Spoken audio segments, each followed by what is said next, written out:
वैभव जैन भोपाल से पूछते हैं, उस श्री के चरणों में कोटि सा नमन। गुरुदेव, हम लोग शिखर जी से सारे भगवान को स्पर्श कर श्रीफल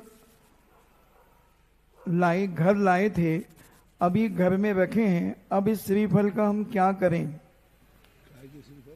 श्रीफल समेत शिखर जी की टोंक में स्पर्श कर करके लाए थे, तो वो घर पे रखे हैं, उनका क्या करना चाहिए? पहली बात तो ये लाने के पहले पूछना चाहिए था।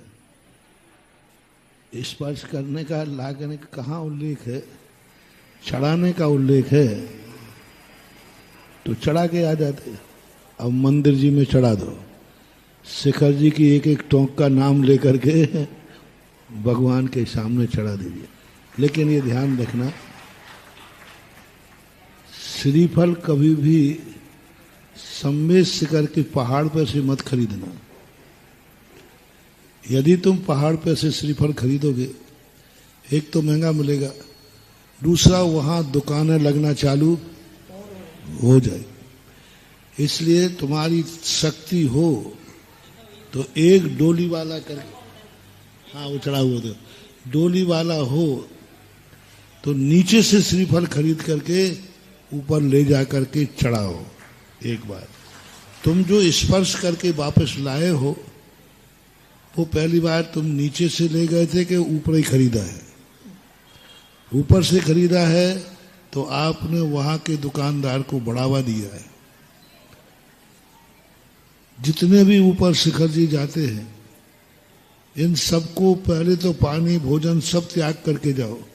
फिर भी यदि तुम जाते हो तो वहां की दुकानें लगी हुई कि उनका पानी मत पियो, उनका नींबू शिकंजी मत पियो, उनकी कोई भी चीज मत खरीदो। और नीचे मिले तो नीचे डबल रेट में खरीदो। यदि जैनी नीचे डबल रेट में नीचे खरीदने लग जाए, सारे दुकानदार नीचे उतर के आ जाएंगे। ये तो चीटियां हैं, चीटियां हैं। व्यापारी क्या है? चीटी के समान होता है। जैसे यशोधर महाराज के गले में चीटियां लग गई शरीर में, तो महारानी चेल्ला ने क्या किया? चारों तरफ शक्कर बिछा दी, और शक्कर बिछाते हुए सारी चीटियां कहाँ गई? मरी भी नहीं और काम भी हो गया।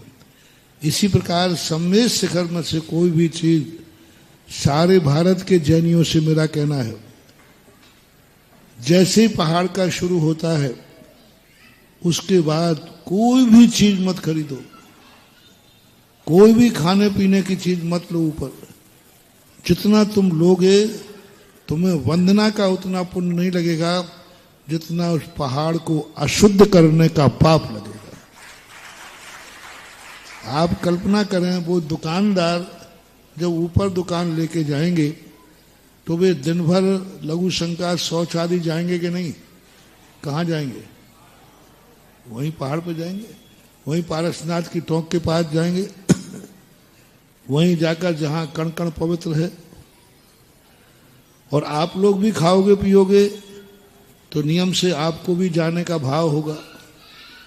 तो सम्मेद शिखर पूरी वंदना करने का जितना पुण्य नहीं है, उतना सम्मेद शिखर के ऊपर यदि आप लघु शंका चले गए तो पुण्य तो खत्म और पाप ज्यादा।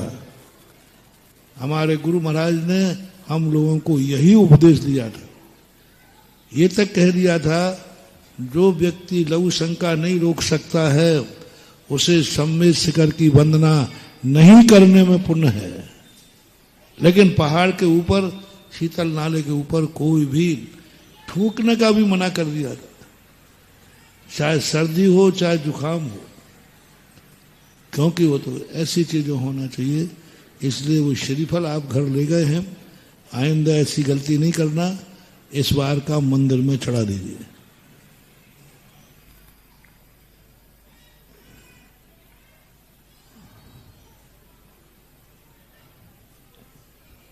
मेरे आराध्य गुरु के चरणों में नमोस्तु। महाराज जी, मैंने आचार्य श्री के दर्शन का संकल्प लिया था कि जब तक पैरों में चप्पल नहीं पहनूंगी, लेकिन यह संकल्प अधूरा ही रह गया, क्योंकि मैंने आचार्य श्री से जीवन भर का ब्रह्मचर्य लिया। हर बार जाने पर दर्शन भी होते थे, बात भी होती थी, पर लास्ट समय पहुंच तो गए थे, लेकिन स्वास्थ्य उनके खराब होने के कारण बात नहीं हो पाई थी। अब मुझे पैरों में साइटिका का दर्द चालू हो जाने के कारण परेशानी होने लगी है, इसलिए जिज्ञासा का समाधान करें। आचार्य श्री के रहने तक के लिए था, अब आचार्य जी चले गए तो अब आपकी इच्छा है, जैसा आप करें। आप अपने स्वास्थ्य को देखिए, सुविधा को देखिए। ऐसा एक दूसरा प्रश्न है कि सावन के महीने में बच्चे का मुंडन करा सकते हैं क्या? मुंडन कराने के लिए श्रावण के महीने में कोई बाधा नहीं है, क्योंकि श्रावण का महीना अच्छा माना जाता है।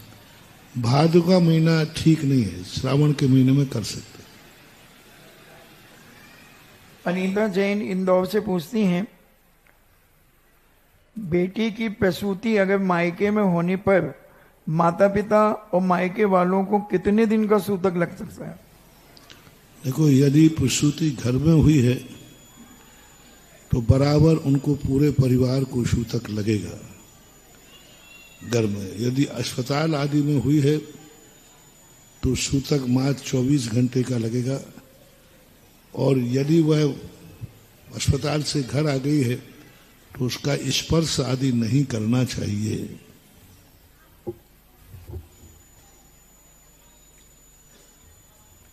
अनेकांत जैन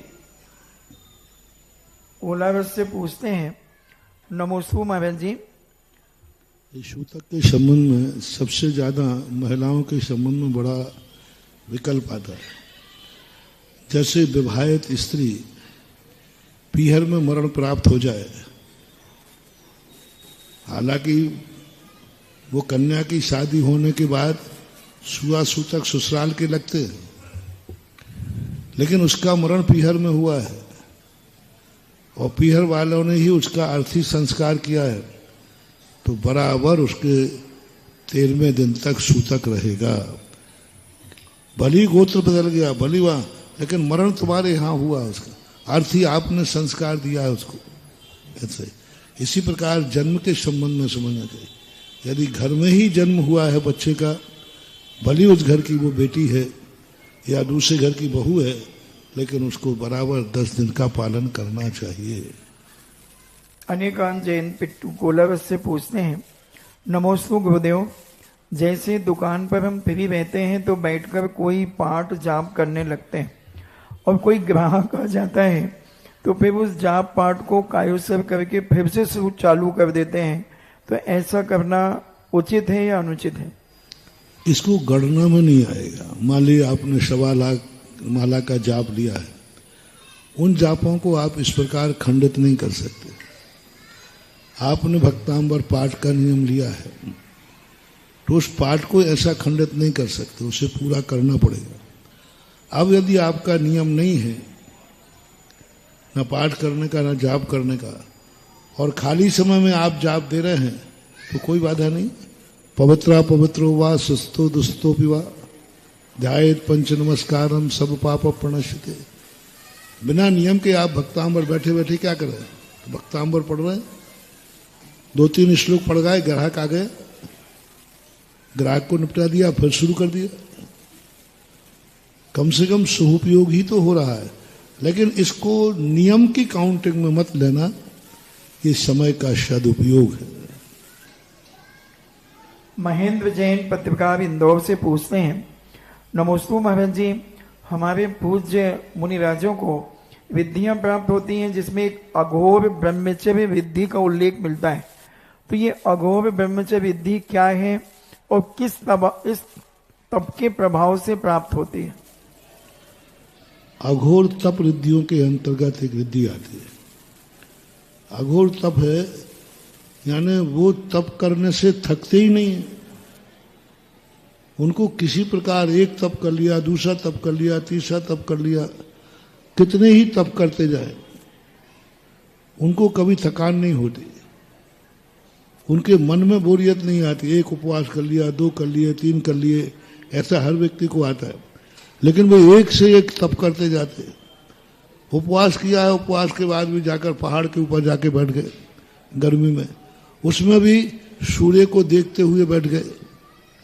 प्रचंड दोपहरी है, 48 टेम्परेचर है, और सूर्य की तरफ बिना आंख झपकाए सूर्य की तरफ देख रहे हैं, और जैसे जैसा सूर्य घूमता जाएगा वैसे वैसे वे घूमते जाएंगे और आंख को टिमकार नहीं करेंगे। तो ऐसे है उनके ऐसी रिद्धि प्राप्त हो जाती है, कितने भी तप कर लें लेकिन उनके किसी प्रकार की थकान, किसी प्रकार का शिथिलता मन से भी नहीं, वचन से भी नहीं, काया से भी नहीं, किसी प्रकार की शिथिलता नहीं आती। ऐसा अघोर तप रिद्धि कहलाती है।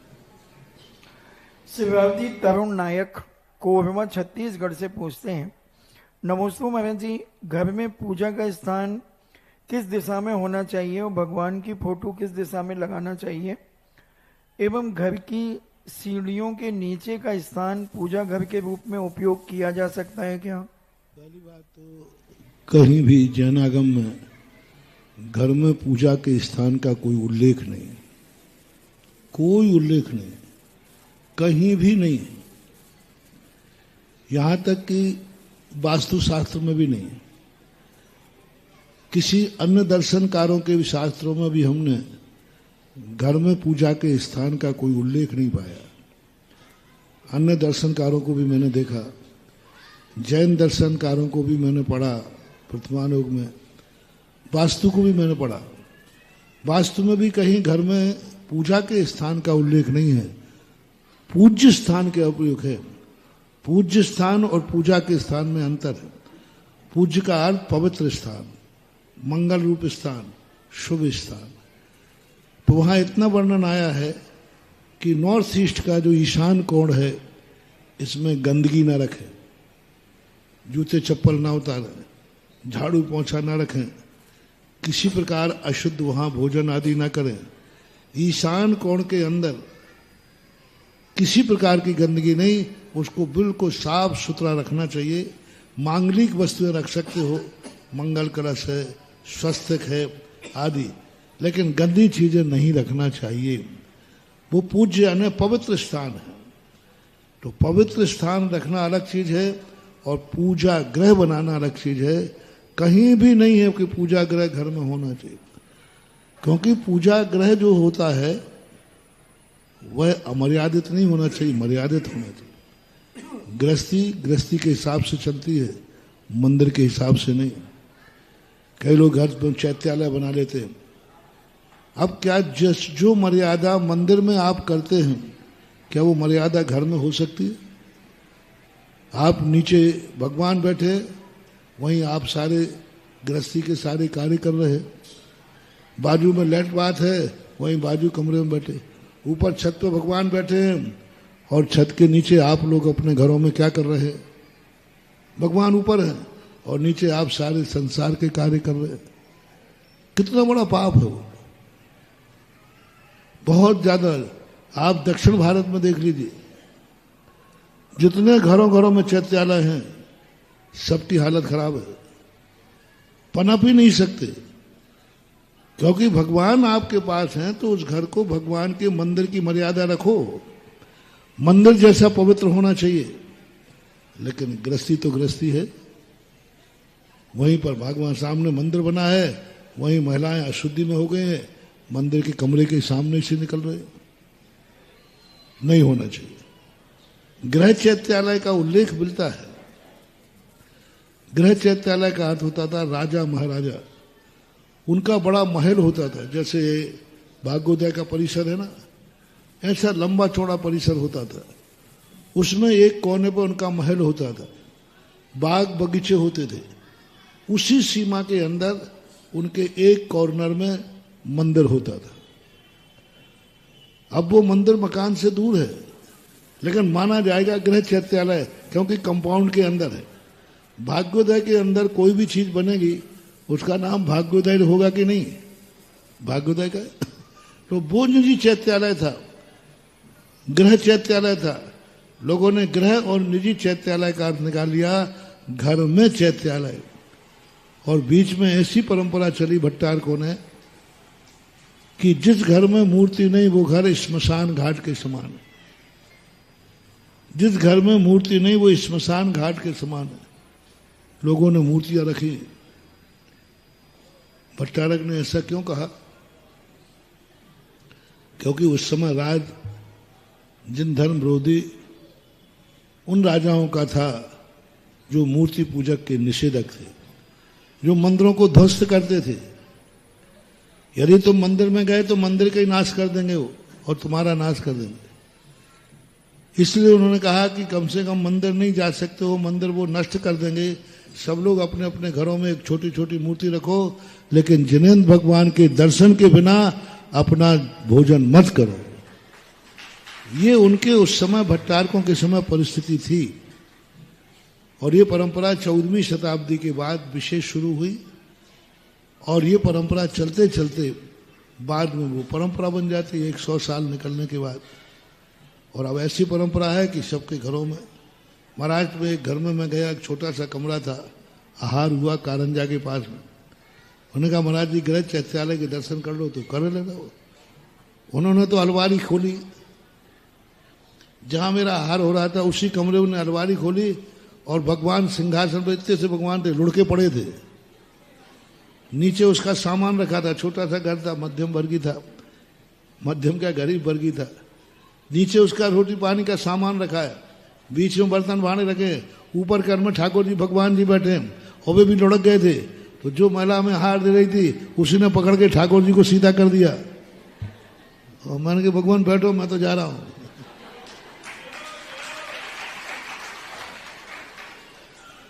अब ये कहाँ क्या सम्मान रहेगा? भगवान अलवारी में बैठे हैं, अपन भोजन कर रहे हैं, खाना पीना, परिवार भी वहीं बैठ के भोजन करेगा। तो थोड़ा किसी भी चीज के संबंध में इतने अंधे भक्त मत बनो कि हम श्रद्धेय का भी सम्मान न कर पाए। भक्ति में इतने अंधे मत हो जाओ कि हमारी पूजा ही गड़बड़ हो जाए। इसलिए घरों में पूजा का स्थान नहीं बनाना, उस स्थान पर जाके जाप दीजिए, पाठ कीजिए, स्वस्तिक रखिए, मंगल कलश रखिए, दीप आदि के लिए आप चुनते हैं, बस ये चीजें रखें वो ईशान कोण के अंदर में। बस ये ही हमने अभी तक सभी शास्त्रों में पढ़ा है, सो हमने बता दिया। संत सुधा सागर गौशाला परिवार सिरोंज, नमोस्तु महाराज जी।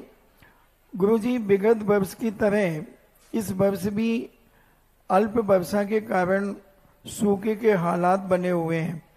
इस वर्ष भी आसपास के क्षेत्रों में बहुत वर्षा हो रही है, पर सिरोंज क्षेत्र में नहीं हो रही है।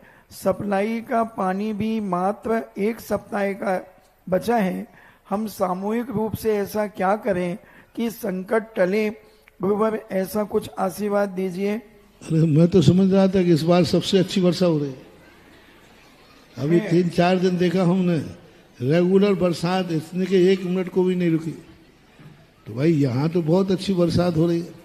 अब सिरोंज कोई ज्यादा दूर थोड़ी ना है, फिर भी आप कहीं अच्छी वर्षा, कहीं अतिवृष्टि, अनावृष्टि, ये सब हो सकते हैं।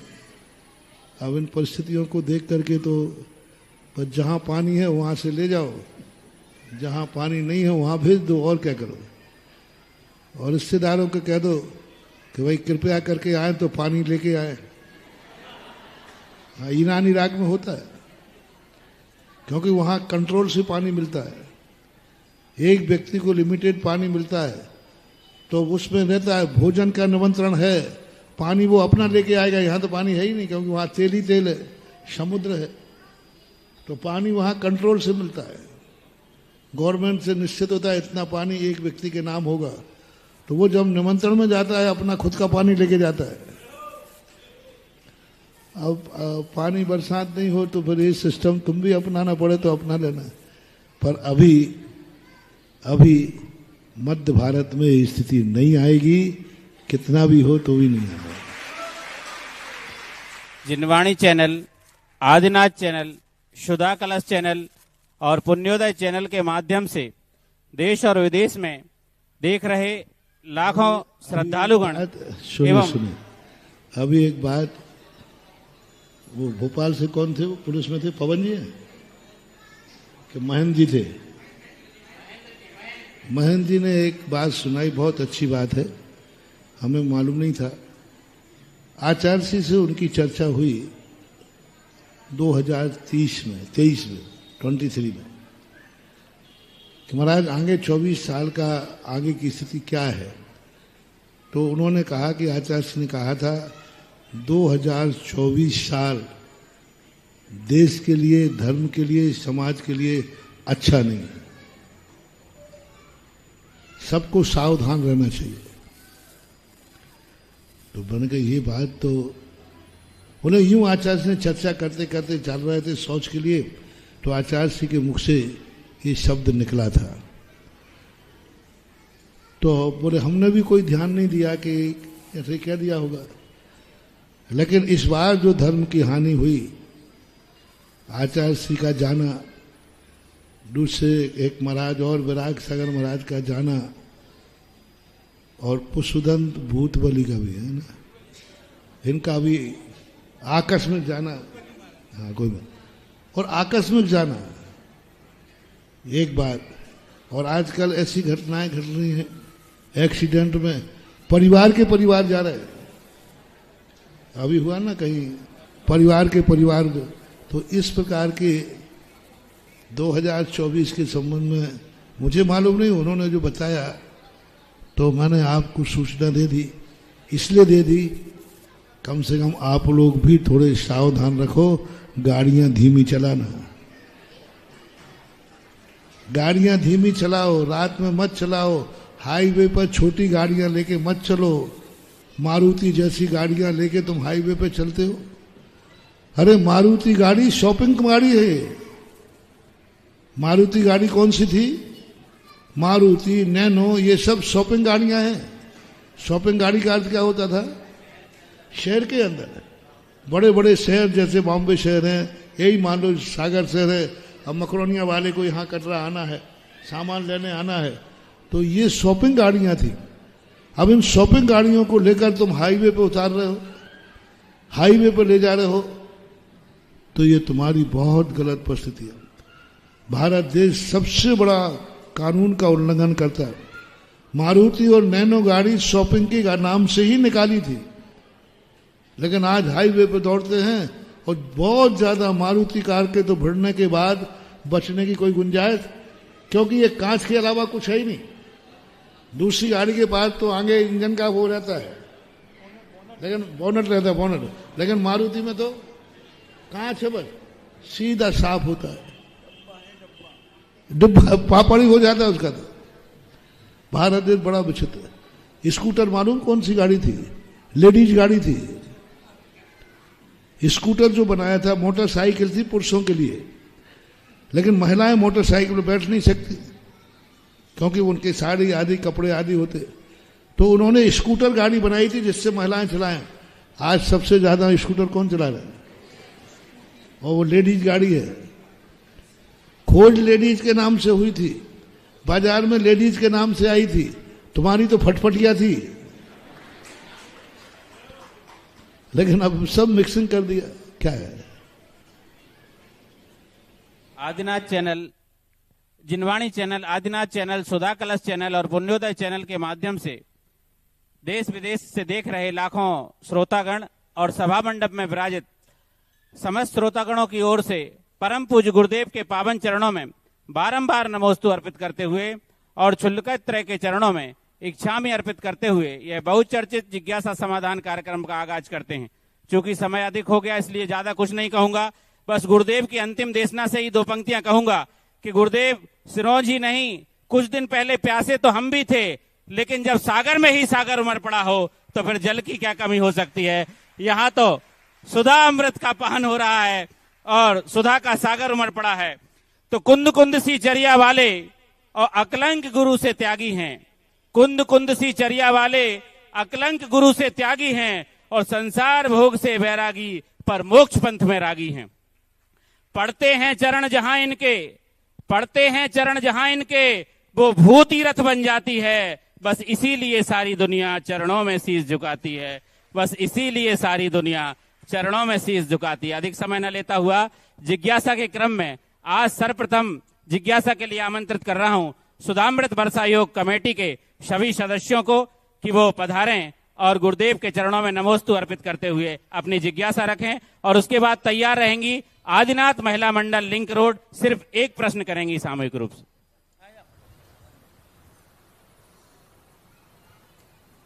परम पूज्य निर्यापक श्रवण सुधा सागर जी महाराज के चरणों में बारंबार नमोस्तु नमोस्तु नमोस्तु। चुलक त्रय के चरणों में इच्छामी इच्छामी इच्छा। महाराज जी, चातुर्मास कमेटी आपके चरणों में निवेदन रखना चाह रही है।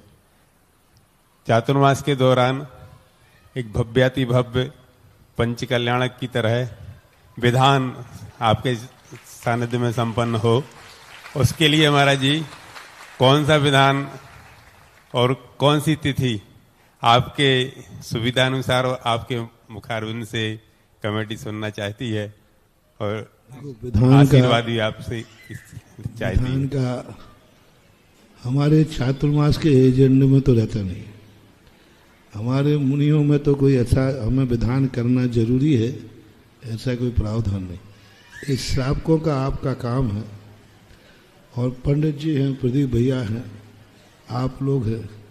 आप लोग जो विधान करना चाहें वो आप करें और कभी भी करें, चतुर्मास में करें, चतुर्मास के बाद करें। अब आपका दूसरा प्रश्न होगा कि महाराज विधान की जरूरत नहीं है, आपके सानिध्य की जरूरत है। यही है ना विधान।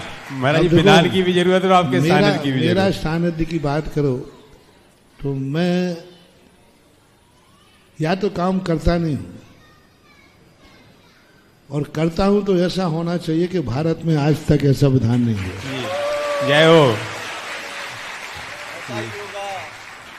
या तो मुट्ठी चना या शक्कर घना, या तो मुट्ठी और या फिर हाँ ऐसा विधान करो। यदि तुम लोग एक विधान ऐसा करना चाहो कि सागर में कितने घर हैं पूरे टोटल, मैं मकरोनिया के 10,000 मान लें तो 10,000 प्रत्येक घर से एक जोड़ा बैठे और फिर एक इतिहास बनाओ कि भारत में चतुर्मास में यदि विधान हुआ है तो उसमें 10,000 जोड़े बैठे थे। जय हो। ऐसी चीज जाना चाहिए कि जो कि इस चतुर्मास का एक ऐसा प्रसाद, ऐसा एक मंगल रूप। अभी मैंने सागर ही कहा है, वो तो 1 मिनट पहले विधायक जी आ जाते तो मैं सोचता कि विधायक की सभा के विधानसभा क्षेत्र में जितने घर हैं जैन परिवार हाँ वो तो आप देखो, जो मैं तो पहले से तो कोई प्लानिंग मेरी होती नहीं, बोलते समय तो मेरे मन में जो आ जाता है वो तुरंत आता है। अब यदि 1 मिनट पहले आते ना तो विधानसभा क्षेत्र बोलता हूं कि विधायक जी के विधानसभा क्षेत्र में जितने जैनियों के घर हों उनके घर पीछे एक जोड़ा बैठे तो फिर मजा आएगा। चलो कोई बात नहीं, कम से कम बाहर के लिए अपन एक्सचेक करते हैं, बाहर के लिए एक्सचेक करते हैं। कम से कम सागर सिटी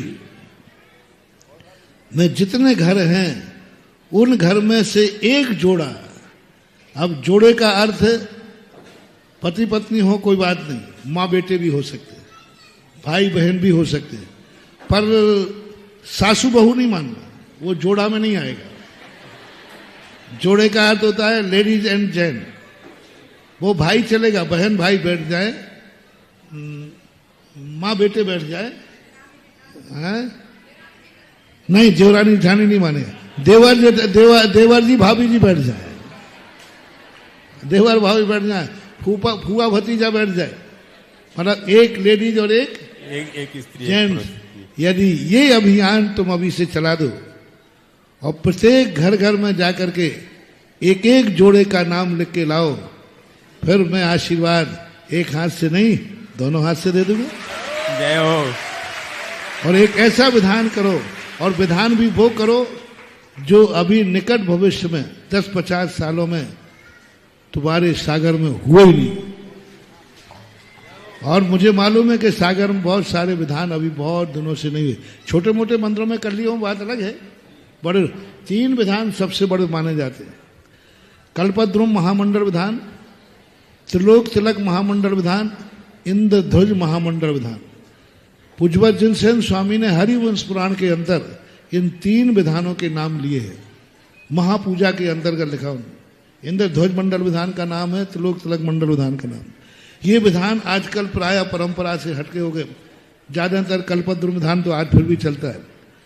इंद्रध्वज त्रिलोक तिलक मंडल विधान। तो पहले ये करो कि सागर में सामूहिक रूप से इन 3 में से कौन सा विधान नहीं हुआ हो, वो विधान की तैयारी करो। और वो विधान करने के बाद जो दूसरी शर्त मैंने लगाई है कि एक घर पीछे एक जोड़ा, ये तैयारी जिस दिन तुम लाके लिस्ट दे दोगे, यहीं घर में बैठ करके नकली बना के मत दे देना। हाँ, नहीं तो तुम लिस्ट उठाओ और सीधे टिक मार करो। एक टीम तैयार करो। बहुत अच्छा आज आप लोगों ने इतना अच्छा बढ़िया। अभी सब लोग ये कह रहे थे महाराज चतुर्मास हो रहा है, बच्चे मेरे पास आ रहे, महाराज जी हमें काम बताओ। दूसरे लोग आए, महाराज जी सबने कहा था हम चतुर्मास में सहयोग दें, हमें काम बताओ। इतने लोग कह रहे महाराज हमें काम बताओ। मैंने कहा ये तो जिंद जैसे चिपक गए। जिंद का स्वरूप क्या है? जिंद को कोई सिद्ध कर लेता है, जिंद सिद्ध करना बहुत मुश्किल होता है। सिद्ध हो जाए तो उसको काम बताओ। 1 मिनट में सब काम कर देता है और फिर तुरंत आगे बैठेगा, काम बताओ। वो कहे भोपाल होके आ जा, वो अभी गया, ले आ गया, काम बताओ। और काम नहीं बताओगे तो वो तुम्हारे लिए अटैक कर देगा। यदि तुमने उसको काम नहीं बताया तो वो तुम्हारा अटैक कर देगा, विक्षिप्त कर देगा, पागल कर देगा। तो एक जिंदों के संबंध में आता है कि जिंद कभी सिद्ध हो जाए तो उसको एक निशानी लगा दो छत के ऊपर। बोले जब तक हम मना नहीं करें इस पे चढ़ना उतरना। ये जिंदों की कहानी में आता है कि इस पे चढ़ना उतरना, जब तक हम मना नहीं करें तो वो चढ़ता उतरता रहता है, पट्टा आराम से सो जाता है। तो मैंने कहा कि भाई जो देखो वही काम पूछ रहा है, जो देखो वही काम पूछ रहा है, तो सागर के जिंदों को मैं क्या काम बताऊं? यही काम बता दीजिए महाराज जी, आपका आदेश मिल जाएगा, सब काम से लग हाँ, जाएंगे। देखो तो बहुत अच्छा है। ऐसे ही काम लाओ तुम तो। अब एक काम एक टीम को सौंप दो। युवा वर्ग है, बहुत सारे युवा वर्ग है, कितने कितने शिवरार्थी युवा वर्ग है, वो कौन सा साम दाम दंड भेद युवा वर्ग है, और गुरु कृपा युवा वर्ग है। ऐसे नाम अलग अलग है ना। महिला मंडल है। अब इन सब मंडलों को काम दे दो कि वो जाएं अपने अपने मोहल्ले में, अपने अपने एरिया में, और ये 8 दिन के अंदर पूरे शहर की इंद्राणी बनने की लिस्ट लाएं और फिर ठाठ से आशीर्वाद पाएंगे। हम भी आजकल आशीर्वाद देने में एक बात कहूँगी, आज आप लोग हमें फंसा लेते हो आशीर्वाद लेकर। ललितपुर की घटना है, मुझे बिहार करना था, सील चंद्रमा वाले बोले महाराज जी देवगढ़ में एक विधान करा दो। मैंने क्या विधान करा? 2-4 लोग खड़े हो जाओगे? नहीं, आप जितने कहोगे। तो मैंने आंख बंद की। मैंने कहा 1008 जोड़े बैठा लोगे देवगढ़ में, जहां लुटसे हैं, जंगल है, कुछ भी नहीं था उस समय। तो मैंने कहा ना ये 108 कर पाएंगे और ना अपन को रुकना है। तो आगे 5-6 लोग मिलकर सील चंद जी, रमेश चंद जी वगैरह बोले महाराज जी मैं नियम लेता हूं, घर में आज के बाद जब भी प्रवेश करूंगा जब 1008 जोड़े कर लूंगा, नहीं तो जिंदगी भर के लिए घर का त्याग। और मैंने आफत कर ली फंस करके। और नियम क्या लिया उन्होंने? घर में हम जाएंगे नहीं, खाना भी घर नहीं जाते थे। समाज के यहाँ किसी के यहाँ भी जिसके यहाँ जाते थे इंद्र बनाने, उसी के यहाँ भोजन को बैठ जाते थे। घर का त्याग कर दिया, व्यापार का त्याग कर दिया। और यदि 1008 नहीं बने तो हम घर छोड़ करके सन्यास ले लेंगे। अब वे सबसे यही कहे कि हे भैया यदि हम बुरे लग रहे हो तो आप इंद्राणी नहीं बनो, नहीं तो हमारे लिए ललितपुर छोड़ना पड़ेगा। तो लोग कहते नहीं दाऊ आपको तो यहीं रहना है, आप 1 जोड़ा नहीं 2 जोड़ा लिख लो। और गजब का 1173 जोड़े कर करके दिए उन्होंने। गुज्जर के पास हमने आचार्य के पास समाचार भेजा, उन्होंने बिहार का माना कि आचार्य श्री आपका ये चेला खुद ही वचन दे करके फंस गया है और ऐसी ऐसी बात है। तो आचार्य श्री का कोई बात नहीं, जब उन्होंने इतनी मेहनत की है तो 8 दिन बाद बिहार का है। तो ऐसी तुम्हारे लिए उदाहरण दे दिया। अब यदि तुम ये ले लो छत्रमास समिति, हम भी घर जब जाएंगे जी मैं महाराज जी चलो अब ये नियम नहीं दे रहा हूं, अब अपनी व्यवस्थाओं को सौंपो। और ये विधान को समय तो वही रहता है दशहरा के समय का। जी महाराज जी सुविधाजनक रहता है व्यापार। हाँ वो उससे समय रहता है। तो दशहरा के लगभग भैया से पूछ लेना जो भी मुहूर्त निकले। लेकिन अभी मुहूर्त नहीं, अभी आशीर्वाद नहीं, पहले घर कितने हैं और उतने जोड़े चाहिए। और फिर देखो विधान का एक मजा आएगा, जितने जोड़े यहां से आएंगे सारा भारत उन जोड़ों को देखने आएगा। जी महाराज, हमारी कमेटी महाराज जी आपके सम्मुख श्रीफल चढ़ा के संकल्प लेवे, सभी लोग चलें और इस कार्य को जैसे महाराज जी ने कहा है हर घर से एक जोड़े के लिए अपन जोड़ें और विधान ऐतिहासिक संपन्न हो, इसी भावना के साथ महाराज जी आपके चरणों में बारंबार नमोस्तु।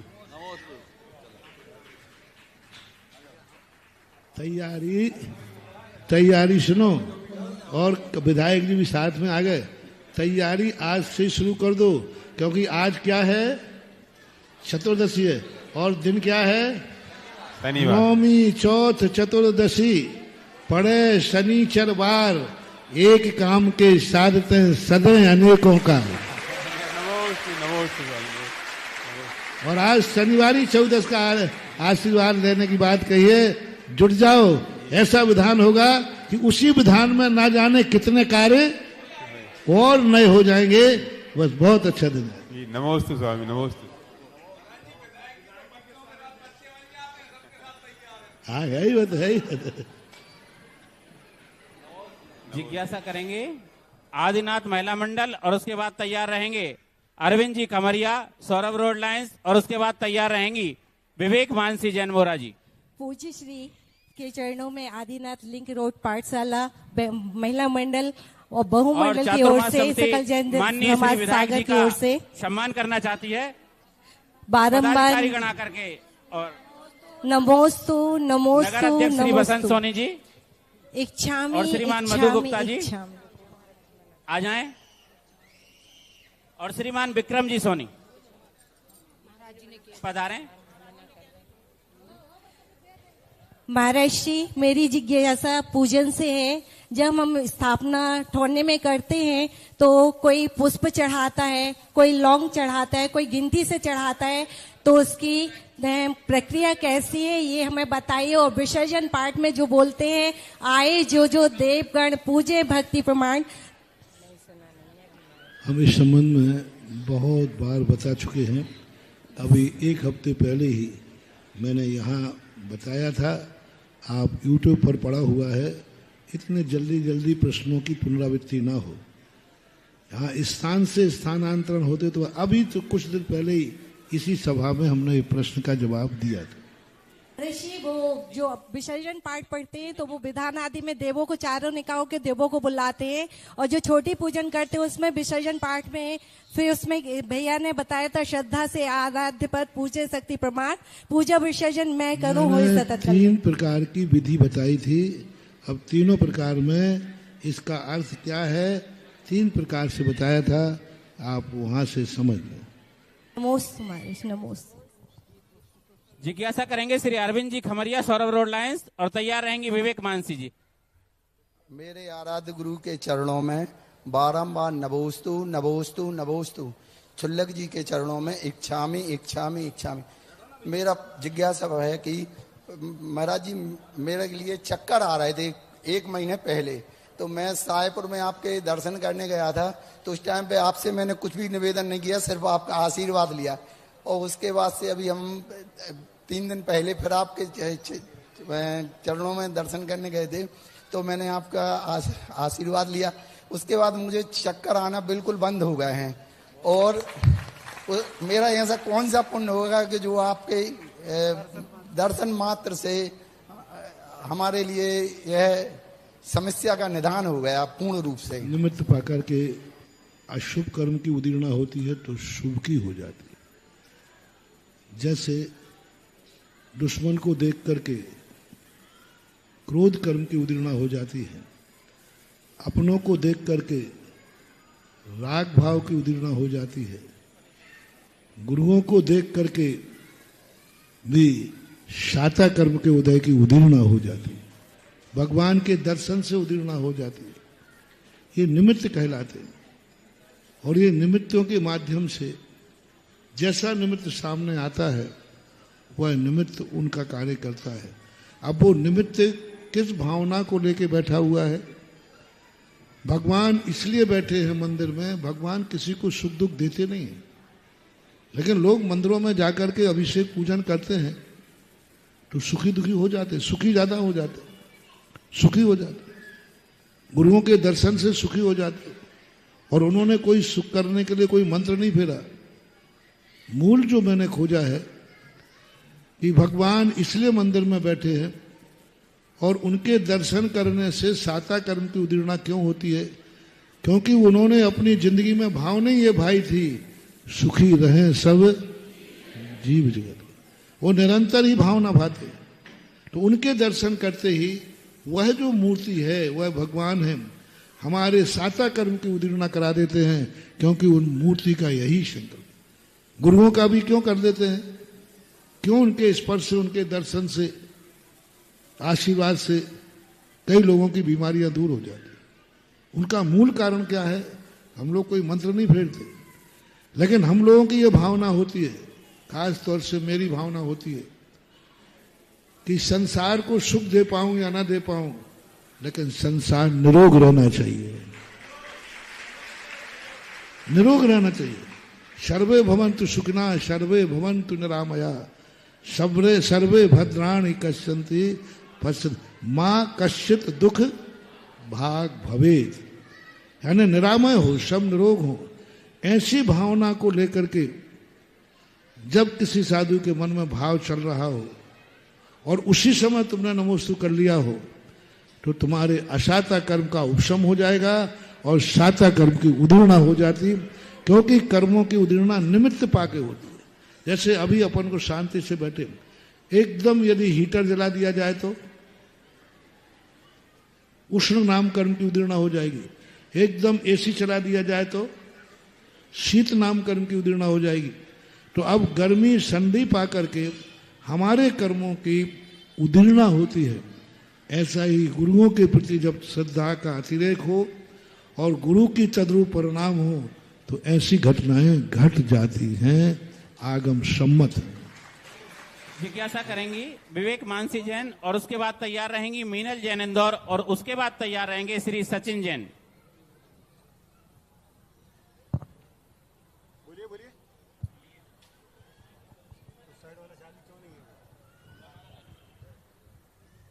समय बहुत ही कम है, शीघ्रता के साथ जिज्ञासा करें।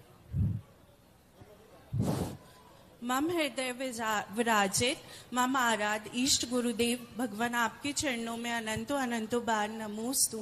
क्षुल्लक पद को सुशोभित करने वाले गंभीर सागर जी मम आराध श्री जी के चरणों में इच्छामि। नवरत्न क्षुल्लक जी के चरणों में इच्छामि।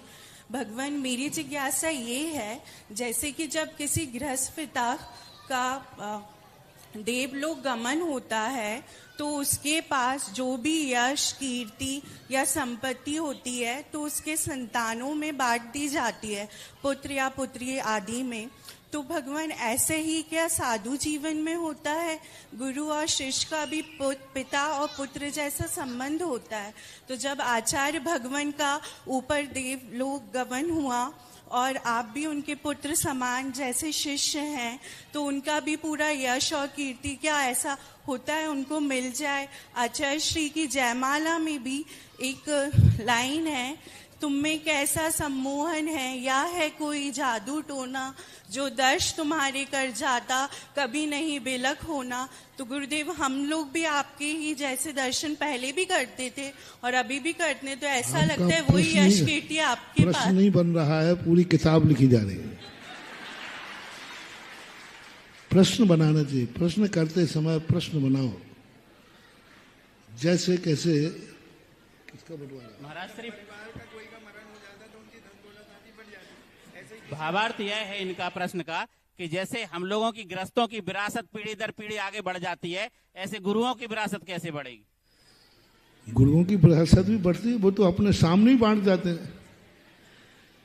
गुरु अपने सामने ही बांट जाते हैं। उनके पास रत्नत्रय निधि होती है, सारे शिष्यों को बांट के मेरे पास है ना, देखो ना, यही तो निधि है और क्या। हमारे आचार्य श्री ने कुछ महीने पहले स्वाध्याय के समय एक सभी साधुओं के पास एक लिखित में, मतलब वहाँ जो महाराज थे उनको पॉइंट देके कहा ये पॉइंट सभी महाराजों को भेज दो। और उस पॉइंट में एक पॉइंट ये भी था कि मैंने सबको जो मेरे पास था मैंने सबको दे दिया, अब मेरे पास कुछ नहीं है, जो था मैंने सब दे दिया। ऐसा उसमें एक पॉइंट ये भी था। तो साधु से क्या चाहते हैं? गुरु से रत्नत्रय मिलना, मेरे न चाहे कछु और ईश, रत्नत्रय निधि दीजे मुनीश। वह रत्नत्रय निधि सब मिल जाती है, बाकी सब औपचारिकताएं हैं और इन औपचारिकताओं की यहाँ कोई चर्चा करना उचित नहीं है। जिज्ञासा करें मीनल जैन इंदौर और उसके बाद जिज्ञासा करेंगे सचिन जैन सागर।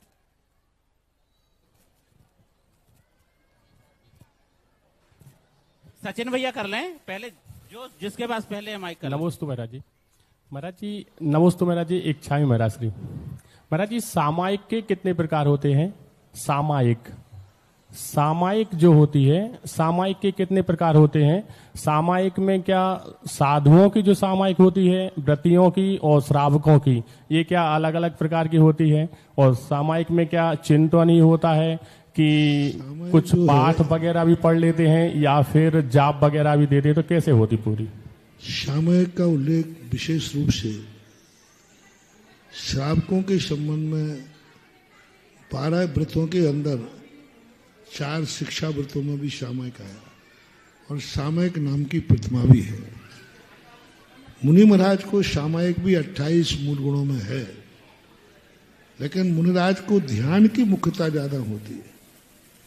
सामायिक तो अभव भी कर लेता है, लेकिन जो मुनिराज हैं वे सामायिक के साथ साथ ध्यान का महत्व होता है, क्योंकि ध्यान साधुओं का मुख्य होता है। तो उनका सामायिक करते भी हैं तो वो ध्यान को साधने के लिए करते हैं, ध्यान की भूमिका में करते हैं। क्योंकि सामायिक में असुहादो विनिवृत्ति शुभे पवित्र जान, अशुभ से शाबद्ध से निर्वृत्ति है।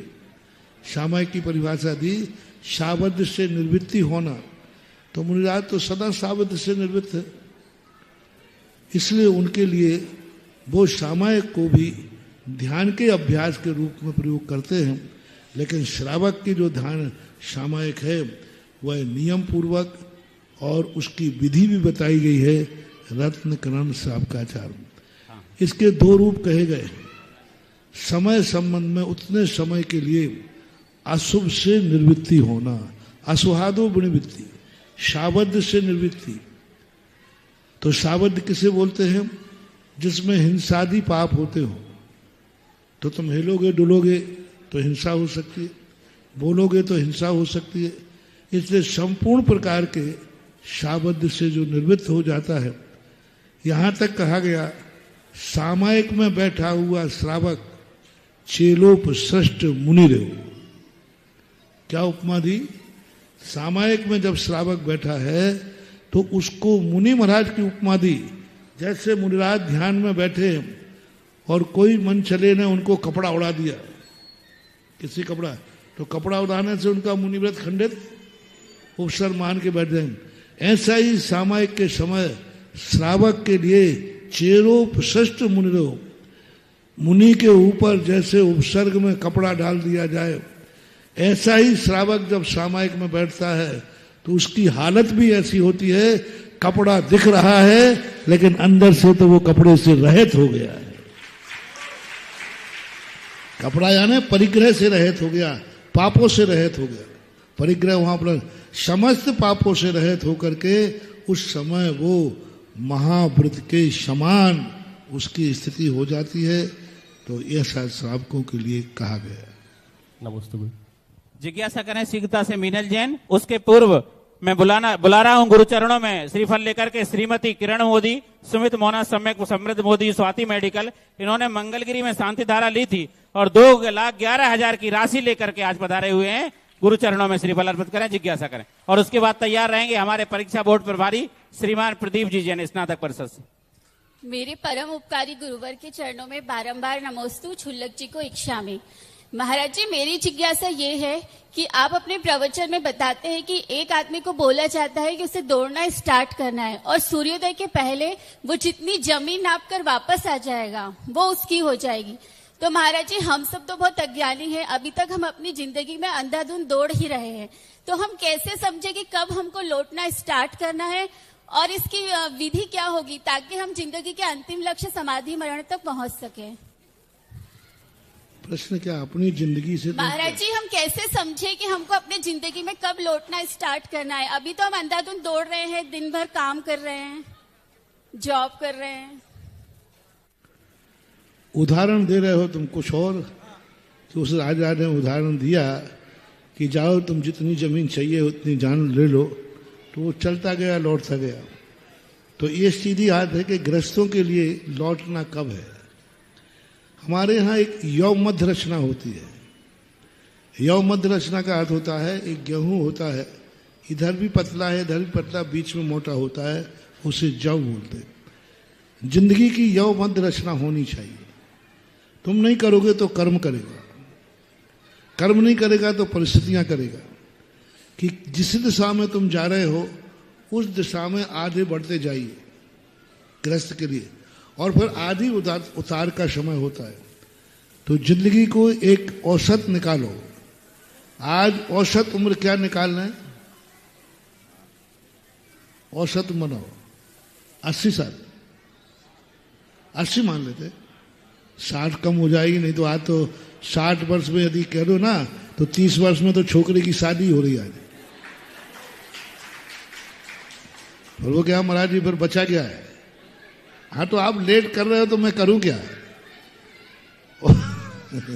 औसत उम्र में 40 साल के बाद 80 साल की उम्र है तो 40 साल तक व्यक्ति को गृहस्थी में प्रवेश करना चाहिए और 40 के बाद उसको लौटना चालू कर देना चाहिए। जैसे ही घर में संतान की उत्पत्ति होती है जैसे ही उसकी प्रवृत्ति निर्वृत्ति की तरफ जाना चाहिए। कायदा के अनुसार एक बार मैंने प्रवचन दिया था कहीं कि घर में एक ना एक संयमी लेना चाहिए। जैन घर की बात कर रहा हूं। किसी एक व्यक्ति को ब्रह्मचर्य व्रत लेना चाहिए। बिना ब्रह्मचर्य व्रत के घर कभी एक दिन को भी नहीं होना चाहिए। कोई ना कोई को लेना चाहिए जैनी के घर में। उसका हिसाब क्या बताया था कि 2 दंपति हैं, जब तक बेटे की शादी नहीं हुई तब तक तुम्हारा ब्रह्मचारी व्रत नहीं है।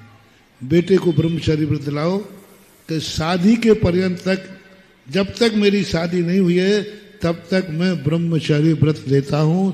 इसे बटुक ब्रह्मचारी बोलते। आश्रम की परंपरा है, वैष्णव दर्शन में ज्यादा वर्णन है उनका। आश्रम की परंपरा में यही है, बालक को 8 वर्ष अंतर मुहूर्त में ब्रह्मचर्य व्रत दिलाया जाता है। जब तक शादी नहीं हुई तब तक वो क्या रहेगा? ब्रह्मचर्य व्रत संकल्प पूर्वक रहेगा। तो घर में ब्रह्मचारी कौन हो गया? बालक। अब उसकी शादी हो जाएगी तो शादी होने के मंडप में ही दोनों माता पिता ब्रह्मचर्य व्रत ले लेंगे। तो उसके बाद बेटा तो अब्रह्म में जाएगा और माँ बाप ब्रह्मचर्य व्रत में जाएंगे। ये है जैनी का सच्चा घर। अब आपको मैंने तो पहली बार सुनी जा रहा। यहां तो पोते तक की शादी हो गई लेकिन अभी पट्टा जवान है। तो ये परंपराएं थी और वस्तुतः उम्र भी ऐसे ही होती है। किसी दिन लंबे प्रवचन में बताऊंगा कि जिंदगी का बंटवारा कैसे करना चाहिए। जिंदगी कब लौटती है, कब आती है, इस संबंध में बहुत बड़ी बातें आती हैं। तो आधे मान में 40 के बाद विचार करना शुरू कर लेना चाहिए कि अब मुझे लौटना भी है, और लौटते लौटते अपनी उम्र के तकाजे तक पूर्ण स्थान पर आ जाना चाहिए। अंतिम प्रश्न के तैयार रहे प्रदीप जी सांगानेर। और भक्ति कलश की घोषणाएं निरंतर आ रही हैं। आज श्रीमान मुकेश जी भूतपूर्व सैनिक, सिंकी जैन जी, सपन जैन जी एवं श्रीमती नीता जैन जी जो बाहुबली कॉलोनी से हैं, भक्ति कलश हेतु ये नगद राशि लेकर 1,11,000 रुपए आए हैं और पूज्य गुरुदेव के श्री चरणों में श्रीफल समर्पित करें, जिज्ञासा करें। अंतिम जिज्ञासा श्रीमान प्रदीप जी। ओम जगत पूज्य परम पूज्य पिता तुल्य गुरुवर निर्यापक स्वर्ण मुनि पुंगव श्री सुधा सागर जी चरणों में बारंबार नमोस्तु, छुल्लक तिलक चरणों में इच्छामि। हे पूज्य गुरुवर, एक अभी जो ट्रेन में आ रहा था, एक सज्जन थे राजस्थान के, तो वह गुरुवर आपके प्रवचन और जिज्ञासा समाधान को सुनते हैं। तो उनका एक प्रश्न था कि भैया जैसे हमारे हिंदू धर्म में किसी के द्वारा कथा सुनते हैं तो उनको भेंट स्वरूप हम कुछ राशि उनको चढ़ाते हैं या देते हैं, तो जैसे हम आपके मुनिराज की वाणी को सुनते हैं तो हम आपके गुरुवर के प्रति क्या पैसा रखें या क्या हमें भेंट करना चाहिए? परंपराओं में मतभेद होता है। वैष्णव दर्शन के परंपरा में चढ़ी हुई वस्तु प्रसाद बन जाती है और जैनीय के यहाँ चढ़ी हुई वस्तु निर्माल बन जाती है। इसलिए जैन दर्शन में कथा बांचने वाले को, वहां तो कथा बांचते हो, जितना चढ़ाया गया वो सब पंडित जी का हो गया, कोई प्रसाद बन गया। यहाँ तो कथा बांचने के उपलक्ष्य में कुछ भी नहीं देना चाहिए और ना कुछ भी लेना चाहिए, क्योंकि जो चढ़ा है वो ले नहीं सकते, वो तो निर्माल को प्राप्त हो गया। अब रही बात उनको देने लेने की, कोई व्यवहारिक रूप से आप सम्मान करें, पुरस्कार राशि दें, लेकिन कथा के वाचन के बदले में आप कुछ नहीं दे सकते। आप उनसे प्रसन्न होकर के आप कोई पुरस्कार दे दें तो बात अलग है, क्योंकि जैनियों में प्रसाद की परंपरा नहीं है, ऐसा चक्रवर्ती। साथ ही एक सूचना है कि श्रमण संस्कृति संस्थान द्वारा यहाँ पर एक बुक्स स्टॉल लगाया जा रहा है, जिसमें पाठशाला का पूरा पाठ्यक्रम एवं 12 वर्षीय स्वाध्याय पाठ्यक्रम का पूरा कोर्स